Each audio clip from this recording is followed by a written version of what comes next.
മരണത്തിനൊരു പ്രത്യേക ഗന്ധമുണ്ട്. പക്ഷെ കൊച്ചിയിലെ ആ പഴയ ഗോഡൌണിൽ ഞാൻ ശ്വസിച്ചത് വെറും മരണമായിരുന്നില്ല. അതൊരു കൃത്യമായ പ്ലാനിങ്ങിന്റെ മണമായിരുന്നു.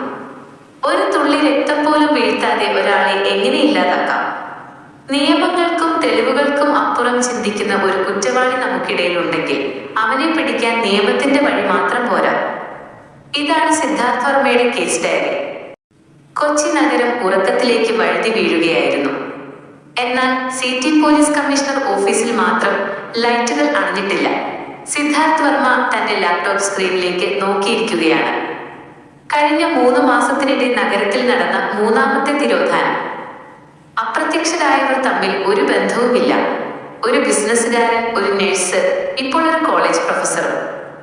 ആരും ഒരു തുമ്പും അവശേഷിപ്പിച്ചിട്ടില്ല. ഫോൺ സിഗ്നലുകളില്ല. CCTV ദൃശ്യങ്ങളിൽ അവ്യക്തമായ നിഴലുകൾ മാത്രം. പെട്ടെന്നാണ് സിദ്ധാർത്ഥന്റെ ഫോൺ ബെല്ലടിച്ചത്.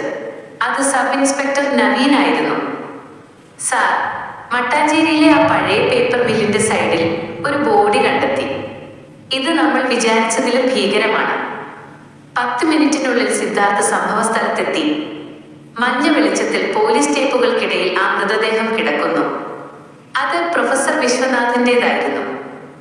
എന്നാൽ സിദ്ധാർത്ഥിനെ അത്ഭുതപ്പെടുത്തിയത് അതൊന്നുമല്ല.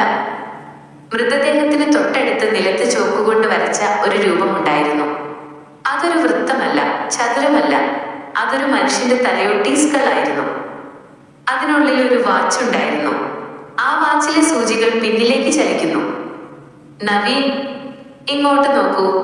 സിദ്ധാർത്ഥ് തന്റെ ഗ്ലൗസ് ധരിച്ച കൈകൾ കൊണ്ട് ആ വാച്ച് ഉയർത്തി. ഇതൊരു കൊലപാതകമല്ല, ഇതൊരു സന്ദേശമാണ്. അവൻ നമ്മളോട് സംസാരിക്കാൻ തുടങ്ങിയിരിക്കുന്നു. പെട്ടെന്ന് സിദ്ധാർത്ഥിന്റെ ഫോണിലേക്ക് ഒരു അജ്ഞാത നമ്പറിൽ നിന്നും മെസ്സേജ് വന്നു. ടിക്കറ്റ് എടുത്തോളൂ സിദ്ധാർത്ഥ്, കളി തുടങ്ങിക്കഴിഞ്ഞു. അടുത്ത ഇര 60 മിനിറ്റിനുള്ളിൽ മരിക്കും. സിദ്ധാർത്ഥ് സമയം നോക്കി. കൃത്യം പുലർച്ചെ 2 മണി. അവന്റെ കണ്ണുകൾക്ക് മുന്നിൽ നഗരം ഒരു വലിയ ശവപ്പറമ്പായി മാറുന്നത് പോലെ തോന്നി. ആരാണ് ഈ ശില്പി? എന്തിനാണ് ഈ നിഗൂഢമായ അടയാളങ്ങൾ? 60 മിനിറ്റ്, വെറും 60 മിനിറ്റ്. ഒരു മനുഷ്യന്റെ ജീവനും മരണത്തിനും ഇടയിലുള്ള ആ ചെറിയ ദൂരം അളക്കാൻ സിദ്ധാർത്ഥിന് ലഭിച്ച സമയം അതായിരുന്നു. പുറകിലേക്ക് ഓടുന്ന ആ നിഗൂഢമായ വാച്ച് ഒരു ടൈം ബോംബ് പോലെ അവന്റെ തലയ്ക്കുള്ളിൽ ടിക് ടിക് ശബ്ദമുണ്ടാക്കിക്കൊണ്ടിരുന്നു. കഥ തുടരുന്നു സാർ. നമുക്കുടനെ സൈബർ സെല്ലിനെ വിളിക്കണം. ഈ മെസ്സേജ് എവിടെ നിന്നാണ് വന്നതെന്ന് നോക്കാം, നവീൻ പരിഭ്രമത്തോടെ പറഞ്ഞു. സിദ്ധാർത്ഥ് ശാന്തനായിരുന്നു. അവൻ ആ വാച്ചിലേക്ക് സൂക്ഷിച്ചു നോക്കി. വേണ്ട നവീൻ, ഈ കുറ്റവാളി അത്ര വിഡ്ഢിയല്ല. അവൻ ഉപയോഗിക്കുന്നത് ഒരു എൻക്രിപ്റ്റഡ് വെർച്വൽ നമ്പറാണ്. നമുക്ക് സൈബർ സെല്ലിനെ കാത്തു നിൽക്കാൻ സമയമില്ല. ഈ വാച്ചും പ്രൊഫസറുടെ മൃതദേഹവും എന്തോന്ന് നമ്മളോട് പറയാൻ ശ്രമിക്കുന്നുണ്ട്. സിദ്ധാർത്ഥ് പ്രൊഫസറുടെ പോക്കറ്റുകൾ പരിശോധിച്ചു. അവിടെ നിന്നും ഒരു പഴയ ലൈബ്രറി കാർഡ് ലഭിച്ചു. അതിൽ ഒരു തീയതി മാത്രം പേര കൊണ്ട് വട്ടമിട്ടിരിക്കുന്നു. ജൂൺ 14. ഇന്ന് എത്രയാ തീയതി? സിദ്ധാർത്ഥ് പെട്ടെന്ന് ചോദിച്ചു. സാർ, ഇന്ന് ജൂലൈ 14, കൃത്യം 1 മാസം മുൻപുള്ള തീയതി. എന്താണ് ജൂൺ 14 നടന്നത്? സിദ്ധാർത്ഥ് ആലോചനയിലാണ്ടു. അപ്പോഴാണ് അവന് ഒരു കാര്യം ശ്രദ്ധയിൽപ്പെട്ടത്. പ്രൊഫസറുടെ ഷൂസിന്റെ അടിയിൽ ചെറിയ ചുവന്ന മണ്ണ് പറ്റിപ്പിടിച്ചിരിക്കുന്നു. മട്ടാഞ്ചേരിയിലെ ആ പ്രദേശത്ത് എങ്ങും ചുവന്ന മണ്ണില്ല. നവീൻ, ചുവന്ന മണ്ണുള്ള പ്രദേശം കൊച്ചിയിൽ എവിടെയാണുള്ളത്? പ്രത്യേകിച്ചും ഈ സമയം കൊണ്ട് നമുക്ക് എത്താൻ കഴിയുന്ന ഒരിടം. സാർ, തേവര ഭാഗത്ത് ഒരു പഴയ കളിമൺ ഫാക്ടറി ഉണ്ട്. പക്ഷെ അത് പണ്ടേ അടച്ചുപൂട്ടിയതാണ്. സിദ്ധാർത്ഥ് തന്റെ ജീപ്പ് സ്റ്റാർട്ട് ചെയ്തു. സമയം രാത്രി 2 മണി കഴിഞ്ഞ് 20 മിനിറ്റ്. ഇനി 40 മിനിറ്റ് മാത്രം. വേഗതയിൽ പായുന്ന ജീപ്പിനുള്ളിലിരുന്ന് സിദ്ധാർത്ഥ് ആ മെസ്സേജ് വീണ്ടും വായിച്ചു. ടിക്കറ്റ് എടുത്തോളൂ സിദ്ധാർത്ഥ്. പെട്ടെന്ന് സിദ്ധാർത്ഥിന്റെ ബുദ്ധിയിൽ ഒരു മിന്നൽപ്പിണർ പോലെ ആ വാക്ക് തെളിഞ്ഞു. ടിക്കറ്റ് നവീൻ, കളിമൺ ഫാക്ടറി അല്ല. നമുക്ക് പോകേണ്ടത് പഴയ പാരമൗണ്ട് തിയേറ്ററിലേക്കാണ്. അവിടെയാണ് ചുവന്ന മണ്ണ് ഇപ്പോഴും ഉള്ളത്. അവിടെയാണ് ടിക്കറ്റുകൾ വിൽക്കുന്നത്. തിയേറ്ററിന് മുന്നിലെത്തിയപ്പോൾ സമയം രാത്രി 3 മണിയാകാൻ 15 മിനിറ്റ്. വിജനമായ ആ കെട്ടിടത്തിന് മുന്നിൽ വലിയൊരു പൂട്ട് തൂങ്ങിക്കിടക്കുന്നു. എന്നാൽ സൈഡിലെ ചെറിയ വാതിൽ തുറന്നു കിടക്കുകയായിരുന്നു. അകത്തു നിന്നും പഴയ ഒരു ഗ്രാമഫോൺ റെക്കോർഡ് പാടുന്നത് കേൾക്കാം. ഒരു പഴയ ശോകഗാനം. സിദ്ധാർത്ഥും നവീനും തോക്കുകൾ പുറത്തെടുത്തു. ഉള്ളിലിരുട്ടായിരുന്നു. ടോർച്ച് വെളിച്ചത്തിൽ അവർ കണ്ടത് തിയേറ്ററിന്റെ നടുവിലത്തെ സീറ്റിൽ ഒരാളിരിക്കുന്നു. തലയിൽ ഒരു തുണിസഞ്ചി ഇട്ടിരിക്കുന്നു. പോലീസ്. കൈകൾ ഉയർത്തു. നവീൻ അലറി. സിദ്ധാർത്ഥ് വേഗത്തിൽ ചെന്ന് ആ തുണി മാറ്റി. പക്ഷെ കണ്ട കാഴ്ച അവരെ ഞെട്ടിച്ചു. അതൊരു മനുഷ്യനായിരുന്നില്ല. മൃതദേഹത്തെ പോലെ വസ്ത്രം തീസപ്പിച്ച ഒരു ഡമ്മി ആയിരുന്നു. ആ ഡമ്മിയുടെ നെഞ്ചിൽ ഒരു ചെറിയ സ്പീക്കർ ഘടിപ്പിച്ചിരുന്നു. അതിൽ നിന്നും ഒരു ശബ്ദം പുറത്തു വന്നു. സിദ്ധാർത്ഥ്, നീ വൈകിപ്പോയി. നിന്റെ സമയം അവസാനിച്ചു. 3, 2, 1. കൃത്യം 3 മണിക്ക് തിയേറ്ററിന്റെ സ്ക്രീനിന് പിന്നിൽ നിന്നും ഒരു ഭീകരമായ നിലവിളി ഉയർന്നു. കൃത്യം 3 മണി. സമയം അവസാനിച്ചിരിക്കുന്നു. ഒരു കൊലയാളി തന്റെ ഇരയെ വേട്ടയാടി തീർക്കുമ്പോൾ ഉണ്ടാകുന്ന ആ ഭീകരമായ നിലവിളി ആ പഴയ തിയേറ്ററിന്റെ ചുവരുകളിൽ തട്ടി പ്രതിധ്വനിച്ചു. സിദ്ധാർത്ഥ് വർമ്മയ്ക്ക് മനസ്സിലായി, താൻ ഇത്രയും നേരം പിന്തുടർന്നത് തെളിവുകളെയല്ല, കുറ്റവാളി തനിക്കായി ഒരുക്കിയ തിരക്കഥയെയാണ്. കഥ തുടരുന്നു. സിദ്ധാർത്ഥും നവീനും സ്ക്രീനിനു പിന്നിലേക്ക് ഓട്ടി. അവിടെ സ്റ്റേജിന്റെ നടുവിൽ ഒരു കസേരയിൽ ഒരാളെ കെട്ടിയിട്ടിരിക്കുന്നു.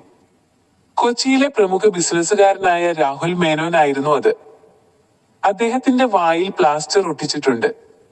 കണ്ണുകളിൽ മരണഭയം നിഴലിക്കുന്നു. നവീൻ, ബോംബ് സ്ക്വാഡിനെ വിളിക്കൂ. കസേരയ്ക്ക് താഴെ എന്തോ ഉണ്ട്. സിദ്ധാർത്ഥ് വിളിച്ചു പറഞ്ഞു. രാഹുൽ മേനോൻ ഇരുന്ന കസേരയ്ക്ക് താഴെ ഒരു ഡിജിറ്റൽ മീറ്റർ മിന്നുന്നുണ്ടായിരുന്നു. പക്ഷെ അത് ബോംബായിരുന്നില്ല, അതൊരു വെയിറ്റ് സെൻസർ ആയിരുന്നു. രാഹുൽ മേനോൻ ആ കസേരയിൽ നിന്നും എഴുന്നേറ്റാലോ അല്ലെങ്കിൽ ആരെങ്കിലും അദ്ദേഹത്തെ മാറ്റാൻ ശ്രമിച്ചാലോ മുകളിൽ തൂക്കിയിട്ടിരിക്കുന്ന ഭാരമേറിയ ഇരുമ്പ് തണ്ട് അദ്ദേഹത്തിന്റെ തലയിലേക്ക് പതിക്കും. സാർ, ഇത് നോക്കൂ. നവീൻ സ്ക്രീനിലേക്ക് ടോർച്ച് അടിച്ചു. സ്ക്രീനിൽ ചോര കൊണ്ട് ഒരു വലിയ ചോദ്യചിഹ്നം വരച്ചിരിക്കുന്നു. അതിന് താഴെ എഴുതിയിരിക്കുന്നു, സത്യം പറയുന്നവന് രക്ഷപ്പെടാം, നീതി നടപ്പാക്കുന്നവന് ശിക്ഷിക്കാം. സിദ്ധാർത്ഥ് രാഹുൽ മേനോന്റെ വായിലെ പ്ലാസ്റ്റർ സാവധാനം മാറ്റി. രാഹുൽ കിതച്ചുകൊണ്ട് പറഞ്ഞു, സിദ്ധാർത്ഥ്, എന്നെ രക്ഷിക്കൂ. ഞാനൊന്നും ചെയ്തിട്ടില്ല. അവൻ ഒരു മുഖംമൂടി ധരിച്ചിരുന്നു. ആര്? പ്രൊഫസർ വിശ്വനാഥനെ നിങ്ങൾക്കറിയാമോ? സിദ്ധാർത്ഥ് ഗൗരവത്തിൽ ചോദിച്ചു. രാഹുലിന്റെ മുഖം വിളറി. ഇല്ല, എനിക്കറിയില്ല. പെട്ടെന്ന് മീറ്ററിലെ അക്കങ്ങൾ ചുവപ്പായി മാറി. സിസ്റ്റത്തിൽ നിന്നും ഒരു റെക്കോർഡ് ചെയ്ത ശബ്ദം കേട്ടു. അബദ്ധം. രാഹുൽ കള്ളം പറയുന്നു. സത്യം പറയാൻ 30 സെക്കൻഡ് കൂടി. സിദ്ധാർത്ഥിന് കാര്യം പിടികിട്ടി. ഈ കൊലയാളി വെറുമൊരു ക്രിമിനലല്ല, ഇരകളുടെ ഭൂതകാലത്തെ പാപങ്ങൾ പുറത്തു കൊണ്ടുവരാൻ ശ്രമിക്കുന്ന ഒരു വിചാരണക്കാരൻ, ദി എക്സിക്യൂഷണർ ആണ് അവൻ. രാഹുൽ, സത്യം പറയൂ. ജൂൺ 14-ന് എന്താണ് നടന്നത്? പ്രൊഫസറും നിങ്ങളും തമ്മിൽ എന്ത് ബന്ധമാണുള്ളത്? സിദ്ധാർത്ഥ് അലറി. രാഹുൽ കരഞ്ഞുകൊണ്ട് വിളിച്ചു പറഞ്ഞു, ശരി, ഞാൻ പറയാം. ജൂൺ 14-ന് നടന്ന ആ കാർ ആക്സിഡന്റ്, അത് ഞാനാണ് ചെയ്തത്. പ്രൊഫസറുടെ മകളായിരുന്നു ആ കാറിൽ. ഞങ്ങളത് പണം കൊടുത്ത് ഒതുക്കി തീർത്തു. എന്നെ വിടൂ. രാഹുൽ സത്യം പറഞ്ഞ നിമിഷം ആ വെയിറ്റ് സെൻസർ ലോക്കായി. മുകളിലെ ഇരുമ്പ് തണ്ട് ചലിച്ചില്ല. രാഹുൽ രക്ഷപ്പെട്ടു എന്ന് കരുതി ആശ്വസിച്ച നിമിഷം തിയേറ്ററിലെ സ്പീക്കറുകളിൽ കൊലയാളിയുടെ ചിരി മുഴങ്ങി. നന്നായിരിക്കുന്നു സിദ്ധാർത്ഥ്, നീ സത്യം പുറത്തു കൊണ്ടുവന്നു. പക്ഷേ നിയമം ശിക്ഷിക്കാത്തവനെ കാലം ശിക്ഷിക്കും. പെട്ടെന്ന് തിയേറ്ററിനുള്ളിൽ പുക നിറയാൻ തുടങ്ങി. എവിടെ നിന്നോ വെടിയൊച്ച കേട്ടു.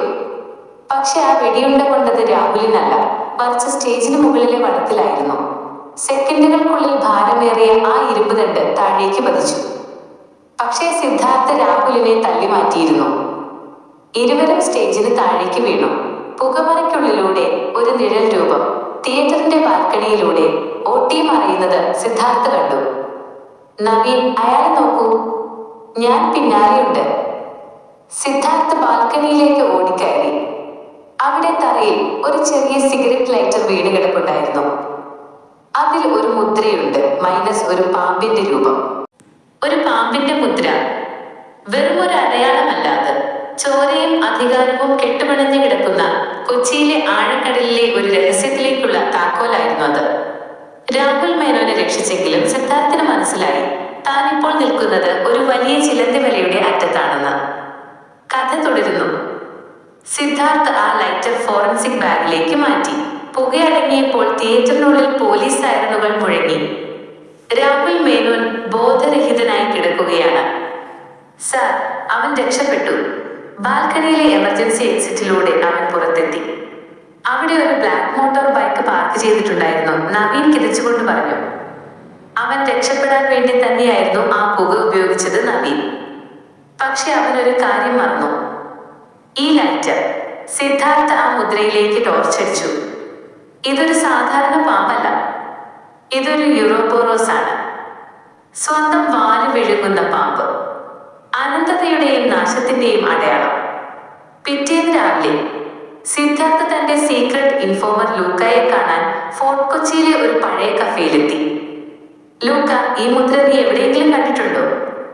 സിദ്ധാർത്ഥ് ലൈറ്ററിന്റെ ഫോട്ടോ കാണിച്ചു. ലൂക്കയുടെ മുഖം പെട്ടെന്ന് മാറി. അവൻ ചുറ്റും നോക്കി ശബ്ദം താഴ്ത്തി പറഞ്ഞു, സാർ, ഇത് ദി കൾട്ട് ഓഫ് സെർപ്പൻസ് എന്നറിയപ്പെടുന്ന ഒരു ഗ്രൂപ്പിന്റെ അടയാളമാണ്.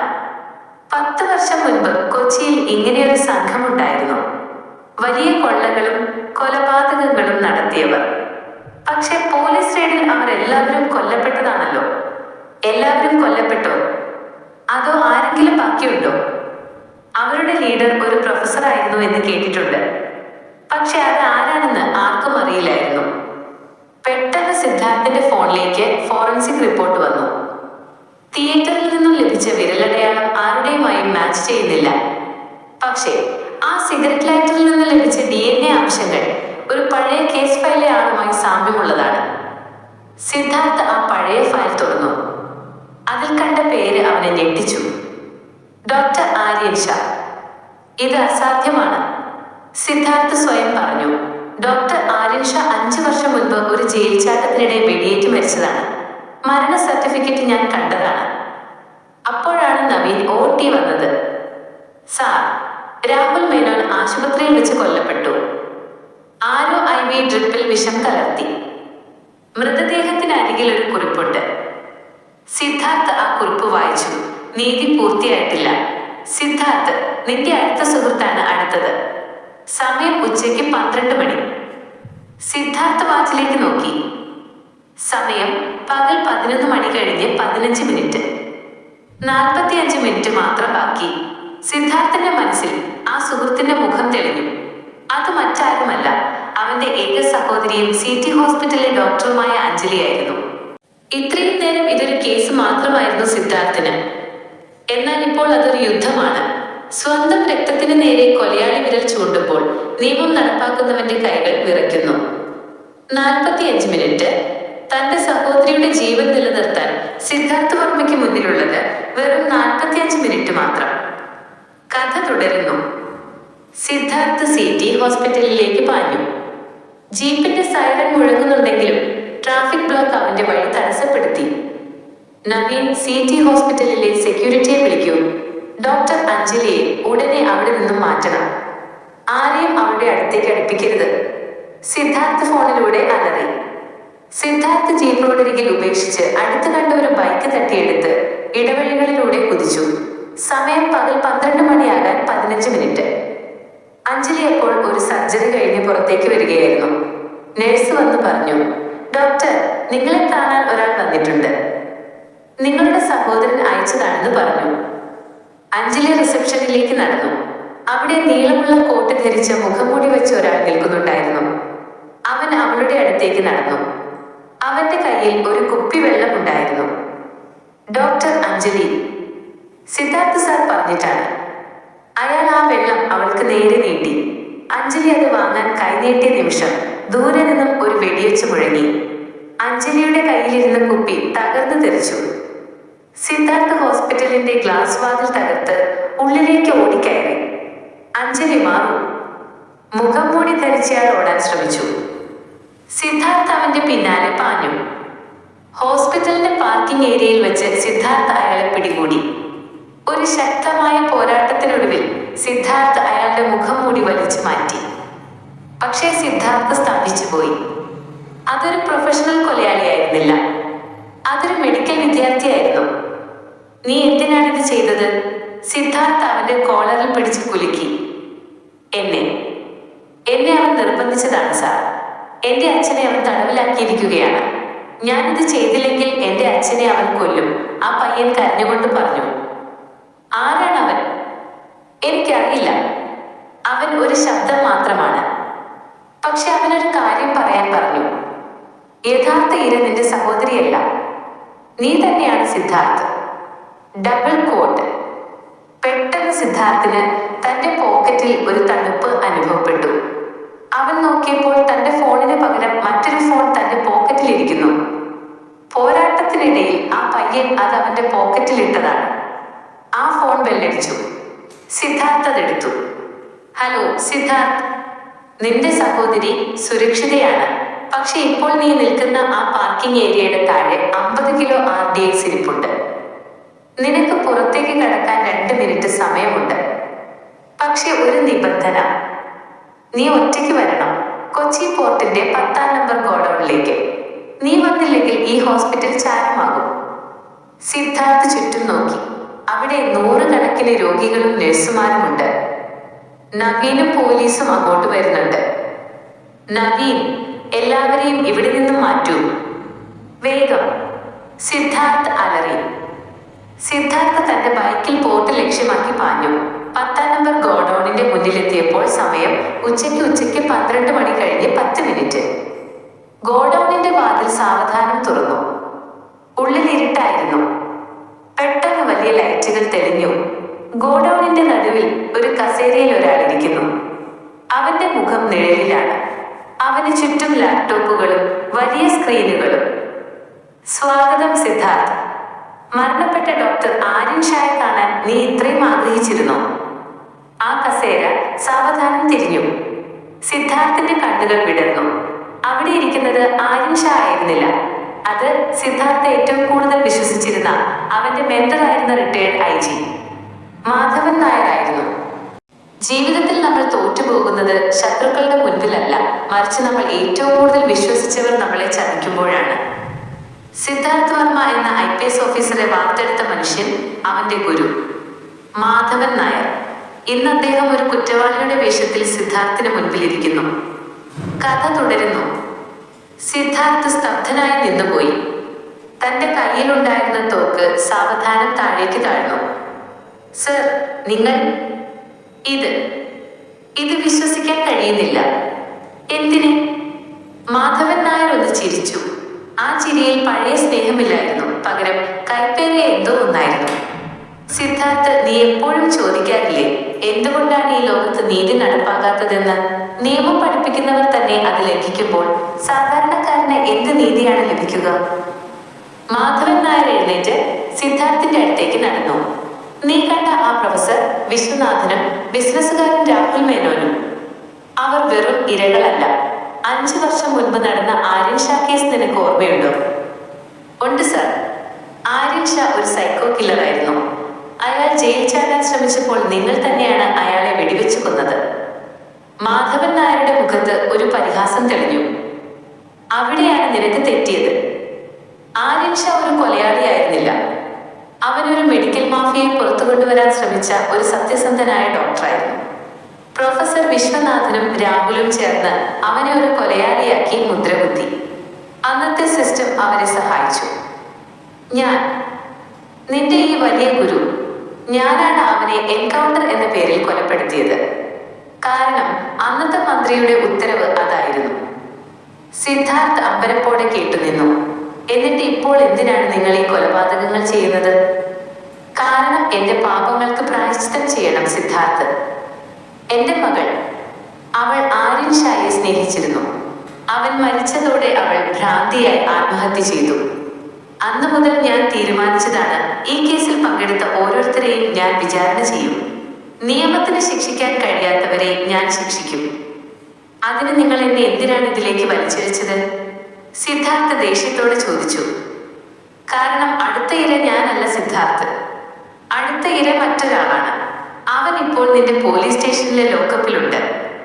അന്ന് ആര്യൻ ഷായെ കൊടുക്കാൻ വ്യാജ തെളിവുകൾ ഉണ്ടാക്കിയ അന്നത്തെ സിസ്റ്റർ ഇന്നത്തെ DYSP രാഘവൻ. പെട്ടെന്ന് ഗോഡൌണിലെ വലിയ സ്ക്രീനുകളിൽ ഒരു ദൃശ്യം തെളിഞ്ഞു. പോലീസ് സ്റ്റേഷനിലെ CCTV ദൃശ്യമായിരുന്നു അത്. DYSP രാഘവൻ തന്റെ ക്യാബിനിൽ ഇരിക്കുകയാണ്. അദ്ദേഹത്തിന്റെ ചായക്കപ്പിൽ നിന്നും പുക ഉയരുന്നുണ്ട്. ആ ചായയിൽ ഞാൻ വിഷം കലർത്തിയിട്ടുണ്ട് സിദ്ധാർത്ഥ്. നീ ഇപ്പോൾ വിളിച്ചു പറഞ്ഞാൽ നിനക്ക് അയാളെ രക്ഷിക്കാം. പക്ഷെ ആലോചിക്കൂ, ഒരു നിരപരാധിയെ കൊന്നവനെ നീ രക്ഷിക്കണോ? അതോ അവന് അർഹിച്ച ശിക്ഷ ലഭിക്കാൻ അനുവദിക്കണോ? സിദ്ധാർത്ഥ് തന്റെ ഫോണിലേക്ക് നോക്കി. നവീന്റെ നമ്പർ സ്ക്രീനിൽ തെളിഞ്ഞു. ഒരു വശത്ത് തന്റെ ഡ്യൂട്ടി, മറുവശത്ത് നീതി. സിദ്ധാർത്ഥ്, നീ ഒരു മികച്ച ഓഫീസറാണോ അതോ ഒരു മനുഷ്യനാണോ എന്ന് ഇന്ന് തെളിയും, മാധവൻ നായർ പതുക്കെ പറഞ്ഞു. നിയമത്തിന്റെ പുസ്തകത്തിൽ ശരിയും തെറ്റും വ്യക്തമായി എഴുതിയിട്ടുണ്ട്. പക്ഷെ ജീവിതത്തിൽ പലപ്പോഴും നാം നിൽക്കുന്നത് ഈ രണ്ടിനുമിടയിലുള്ള ചാരനിറമുള്ള ആ പുകമറയ്ക്കുള്ളിലാണ്. ഒരു കുറ്റവാളിയെ രക്ഷിക്കുന്നത് നിയമപരമായി തെറ്റാണെങ്കിലും നിയമം തെറ്റിക്കുന്ന കുറ്റവാളിയെ തടയുക എന്ന ഡ്യൂട്ടി സിദ്ധാർത്ഥിന് മുൻപിലുണ്ട്. കഥ തുടരുന്നു. സിദ്ധാർത്ഥ് ഫോൺ എടുത്തു. നവീനെ വിളിച്ചു. അവന്റെ വിരലുകൾ വിറയ്ക്കുന്നുണ്ടായിരുന്നു.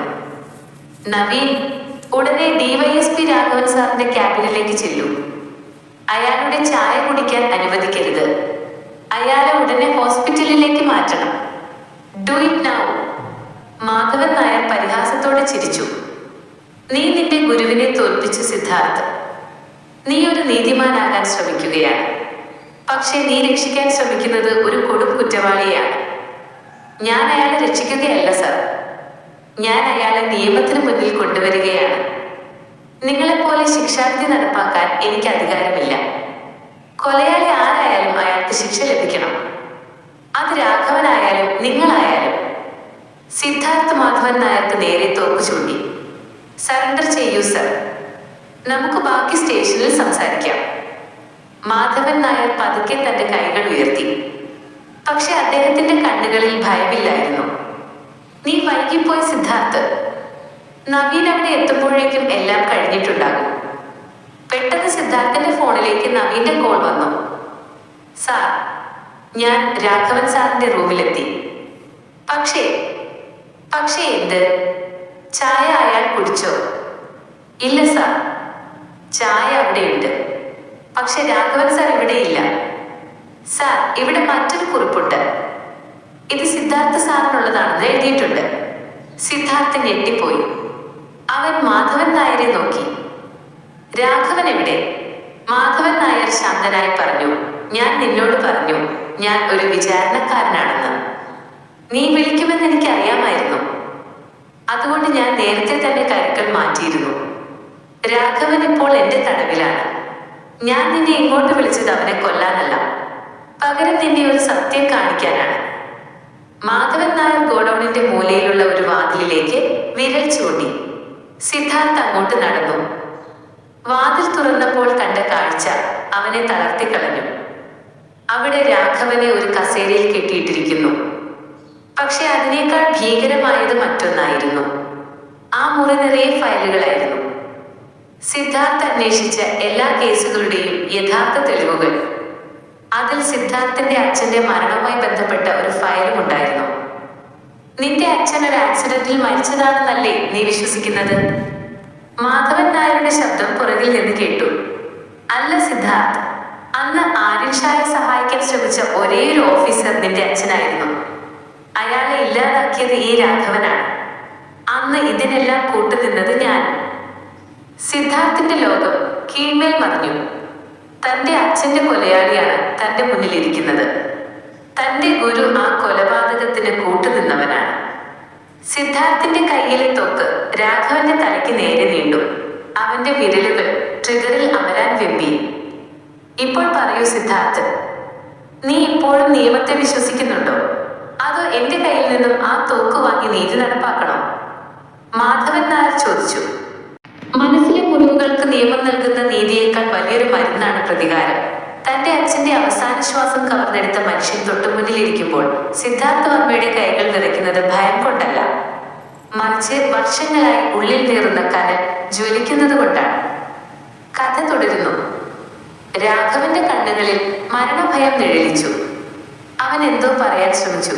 പക്ഷെ വായ മൂടിക്കെട്ടിയിരുന്നതിനാൽ അസ്പഷ്ടമായ ശബ്ദങ്ങൾ മാത്രമേ പുറത്തു വന്നുള്ളൂ.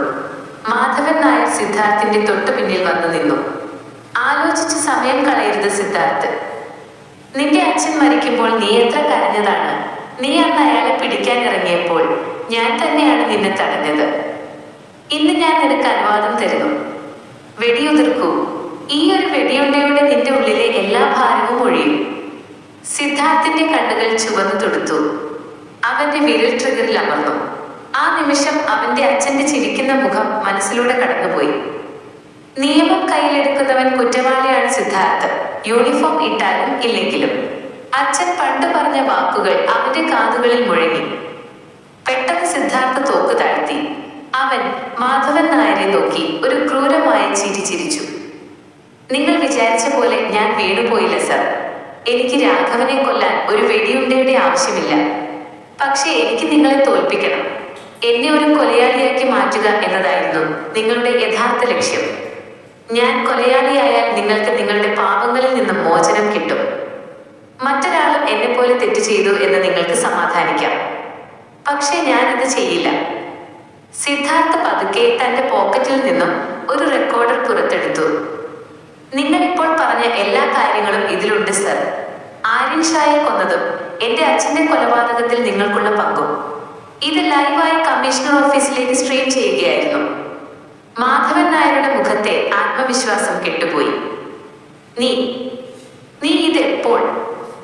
ഞാൻ ആ ഗോഡൌണിലേക്ക് കയറിയ നിമിഷം മുതൽ എന്റെ വയർലെസ് മൈക്കോൺ ആയിരുന്നു. നവീൻ ഇപ്പോൾ ഇവിടെ എത്തും. രാഘവൻ ശിക്ഷിക്കപ്പെടും. പക്ഷെ അത് നിയമത്തിന്റെ വഴിയിലൂടെ മാത്രമായിരിക്കും. നിങ്ങളും സർ. പെട്ടെന്ന് ഗോഡൌണിന്റെ പുറത്ത് പോലീസ് വാഹനങ്ങളുടെ ശബ്ദം കേട്ടു. മാധവൻ നായർക്ക് തന്റെ പരാജയം മനസ്സിലായി. അദ്ദേഹം കസേരയിലേക്ക് തളർന്നിരുന്നു. പക്ഷെ കഥ അവിടെ അവസാനിച്ചില്ല. രാഘവന്റെ കസേരയ്ക്ക് പിന്നിൽ ഒരു ചുവന്ന വെളിച്ചം മിന്നാൻ തുടങ്ങി. മാധവൻ നായർ പതുക്കെ പറഞ്ഞു, സിദ്ധാർത്ഥ്, ഞാൻ പറഞ്ഞല്ലോ, ഞാനൊരു പരാജയം ഒരിക്കലും മുൻകൂട്ടി കാണാറില്ലെന്ന്. നീ എന്നെ ജയിലിൽ അടയ്ക്കാൻ തീരുമാനിച്ചെങ്കിൽ നമുക്ക് 3 പേർക്കും ഒരുമിച്ച് പോകാം. അതൊരു ടൈമർ ബോംബായിരുന്നു. വെറും 30 സെക്കൻഡ് മാത്രം ബാക്കി. സിദ്ധാർത്ഥ്, ഓടിക്കോ. നവീൻ അകത്തേക്ക് ഓടിക്കയറി വിളിച്ചു പറഞ്ഞു. പക്ഷേ രാഘവന്റെ കെട്ടുകൾ അഴിക്കാൻ സിദ്ധാർത്ഥ് ശ്രമിച്ചു. ബോംബ് പൊട്ടിത്തെറിക്കാൻ 10 സെക്കൻഡ് മാത്രം. സിദ്ധാർത്ഥ് രാഘവനെ വലിച്ചു പുറത്തേക്ക് നീങ്ങി. മാധവൻ നായർ മാത്രം അവിടെ തന്നെ ഇരുന്നു. 3, 2, 1. ഭീകരമായ ഒരു പൊട്ടിത്തെറി ഗോഡൌണിനെ തകർത്ത് തരിപ്പണമാക്കി. തീജ്വാലകൾ ആകാശത്തേക്ക് ഉയർന്നു. മണിക്കൂറുകൾക്ക് ശേഷം പുകയടങ്ങുമ്പോൾ സിദ്ധാർത്ഥും നവീനും രാഘവനും പരിക്കുകളോടെ രക്ഷപ്പെട്ടിരുന്നു. പക്ഷേ മാധവൻ നായരുടെ മൃതദേഹം അവിടെ എങ്ങും കണ്ടെത്താനായില്ല. സിദ്ധാർത്ഥ് ആ ചാരക്കൂനയിലേക്ക് നോക്കി നിന്നു. അപ്പോഴാണ് അവന്റെ കാൽക്കൽ ഒരു കരിഞ്ഞ ലൈറ്റർ തടഞ്ഞത്. ആ പാമ്പ് മുദ്രയുള്ള ലൈറ്റർ. അത് മാധവൻ നായരുടേതല്ലായിരുന്നു. അതിൽ ഒരു പുതിയ അടയാളം കൂടി ഉണ്ടായിരുന്നു. മൈനസ് അത് സിദ്ധാർത്ഥിന്റെ പേരായിരുന്നു. തീപ്പൊരികൾ അണഞ്ഞുവെന്ന് കരുതിയ ഇടത്തു നിന്നാണ് കാട്ടുതീ പടരുന്നത്. മാധവൻ നായർ ഒരു കരു മാത്രമായിരുന്നു എന്ന് സിദ്ധാർത്ഥ് തിരിച്ചറിയാൻ വൈകിപ്പോയി. തന്റെ പേര് കൊത്തിയ ആ ലൈറ്റർ വെറുമൊരു അടയാളമല്ല, അതൊരു മരണവാറണ്ടാണ്. കൊച്ചി നഗരത്തിന്റെ ഇരുളറകളിൽ ഒളിച്ചിരിക്കുന്ന യഥാർത്ഥ വേട്ടക്കാരൻ ഇപ്പോൾ പുറത്തു വന്നിരിക്കുന്നു. കഥ തുടരുന്നു. സ്ഫോടനത്തിന് ശേഷം 3 ദിവസങ്ങൾ കടന്നുപോയി. രാഘവൻ ഡിവൈഎസ്പി ഇപ്പോൾ അതീവ സുരക്ഷയിൽ ഹോസ്പിറ്റലിലാണ്. മാധവൻ നായരുടെ മൃതദേഹം കണ്ടെത്താൻ കഴിയാത്തത് സിദ്ധാർത്ഥിനെ അസ്വസ്ഥനാക്കി. സിദ്ധാർത്ഥ് തന്റെ ഓഫീസിലിരുന്ന് ആ ലൈറ്റർ സൂക്ഷിച്ചു നോക്കുകയായിരുന്നു. സിദ്ധാർത്ഥ് വർമ്മ എന്ന പേര് അതിൽ കൊത്തിയിരിക്കുന്നത് വളരെ കൃത്യതയോടെയാണ്. സാർ, ഈ ലൈറ്ററിൽ കണ്ട DNA പരിശോധനാ ഫലം വന്നു. നവീൻ ഒരു ഫയലുമായി അകത്തേക്ക് വന്നു. ഇത് മാധവൻ നായരുടേതല്ല സാർ. ഇത് അവിശ്വസനീയമാണ്. ഇത് 5 വർഷം മുൻപ് മരിച്ചുവെന്ന് നമ്മൾ കരുതിയ ആര്യൻ ഷായുടേതാണ്. സിദ്ധാർത്ഥ് എഴുന്നേറ്റു. അപ്പോൾ മാധവൻ നായർ പറഞ്ഞത് സത്യമായിരുന്നു. ആര്യൻ ഷാ മരിച്ചിട്ടില്ല. പക്ഷെ മാധവൻ നായർ അവനെ കൊല്ലാൻ ശ്രമിച്ചതല്ലേ? പിന്നെ എങ്ങനെ അവർ ഒരുമിച്ച് പ്രവർത്തിക്കും? സിദ്ധാർത്ഥിനൊരു കാര്യം ഉറപ്പായി. മാധവൻ നായർ ആര്യൻ ഷായെ കൊന്നുവെന്ന് ലോകത്തെ വിശ്വസിപ്പിച്ചു. യഥാർത്ഥത്തിൽ മാധവൻ നായർ അവനെ തന്റെ ആവശ്യങ്ങൾക്കായി വളർത്തുകയായിരുന്നു. അല്ലെങ്കിൽ ആര്യൻ ഷാ മാധവൻ നായരെ നിയന്ത്രിക്കുകയായിരുന്നു. പെട്ടെന്ന് സിദ്ധാർത്ഥിന്റെ കമ്പ്യൂട്ടർ സ്ക്രീൻ തനിയെ ഓണായി. അതിൽ ഒരു വീഡിയോ പ്ലേ ചെയ്യാൻ തുടങ്ങി. അതൊരു ലൈവ് സ്ട്രീമിംഗ് ആയിരുന്നു. കമ്മീഷണർ ഓഫീസിന്റെ താഴെയുള്ള പാർക്കിംഗ് ഏരിയയിൽ ഒരു കറുത്ത കാർ നിൽക്കുന്നു. ആ കാറിനുള്ളിൽ സിദ്ധാർത്ഥിന്റെ സഹോദരി അഞ്ജലിയും നവീന്റെ ഭാര്യയും ഇരിക്കുന്നു. അവരുടെ വായ കെട്ടിയിട്ടുണ്ട്. സിദ്ധാർത്ഥ്. സ്ക്രീനിൽ ഒരു ശബ്ദം മുഴങ്ങി. അത് മാധവൻ നായരുടെ ശബ്ദമായിരുന്നില്ല. അത് ശാന്തമായ എന്നാൽ ഭയപ്പെടുത്തുന്ന ഒരു യുവശബ്ദമായിരുന്നു. നീ നിയമത്തെ സ്നേഹിക്കുന്നു അല്ലേ? നിന്റെ നിയമം ഇപ്പോൾ നിന്നെ സഹായിക്കുമോ എന്ന് നമുക്ക് നോക്കാം. ആ കാറിൽ ഒരു സെൻസർ ഘടിപ്പിച്ചിട്ടുണ്ട്.